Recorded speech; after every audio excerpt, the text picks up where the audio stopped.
Hello everyone, this is సౌజన్య. నేను ఒక 1 gram gold జ్యువెలరీతో మేము ముందుకు రాబోతున్నానండి. నేమ్ వచ్చేసి సౌజన్య ట్రెండ్స్. సౌజన్య ట్రెండ్స్ అని నేను ఎందుకు సెలెక్ట్ చేసుకున్నాను అంటే, మార్కెట్లో ఉన్న బెస్ట్ ప్రీమియం క్వాలిటీతో మనం ముందుకు రావాలని చెప్పేసి నేను సౌజన్య ట్రెండ్స్ని సెలెక్ట్ చేసుకున్నాను. సో లేటెస్ట్గా మనకి చాలా కలెక్షన్స్ నేను కూడా పర్చేస్ చేసుకుంటూ ఉంటాను. బట్ కొన్ని క్వాలిటీస్ మనము డౌట్ పడుతూ ఉంటాం, ఎలా ఉంటాయో ఏమో అని చెప్పేసి.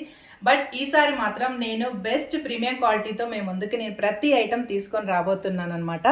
సో ఇందులో లేటెస్ట్గా నాగ చైతన్య మ్యారేజ్ అయినప్పుడు శోభితా దులిపాల కానీ, రష్మిక పుష్ప 2 మూవీలో కానీ కొన్ని ఐటమ్స్ వేసుకుంది. సో అవి కూడా నేను మన ట్రెండ్స్లో ఉన్నాయన్నమాట. సో అందరూ తప్పకుండా నా ఛానల్ని ఇన్స్టాలో ఫాలో అవ్వండి, ఫేస్బుక్లో సబ్స్క్రైబ్ చేసుకోండి. మీ ఇంటి అమ్మాయి, మీ ఇంటి ఆడపడుచులాగా నన్ను ట్రీట్ చేస్తారని చెప్పేసి నేను కోరుకుంటున్నాను. తప్పకుండా ప్రతి ఒక్కరూ ఒక్క ఐటెం పర్చేస్ చేయండి. చేసిన తర్వాత క్వాలిటీ ఎలా ఉందో నేను చెప్పినట్టు ఉందా లేదా అనేసి తెలుస్తుంది. సో పెద్ద ఐటెం కాకుండా మీరు డౌట్ పడకుండా చిన్న ఐటెం సెలెక్ట్ చేసుకొని పర్చేస్ చేసుకుంటే తప్పకుండా మీకు ఆ క్వాలిటీ కోసం నేను చెప్తున్నాను అనమాట. నా ట్రెండీ కలెక్షన్ మీకు చూపిద్దామని చెప్పేసి నేను సౌజన్య ట్రెండ్స్ అనే వర్డ్ని స్పెసిఫిక్గా సెలెక్ట్ చేసుకున్నాను. So please do share, subscribe to my channel Soujanya trends. Thank you so much for watching this video.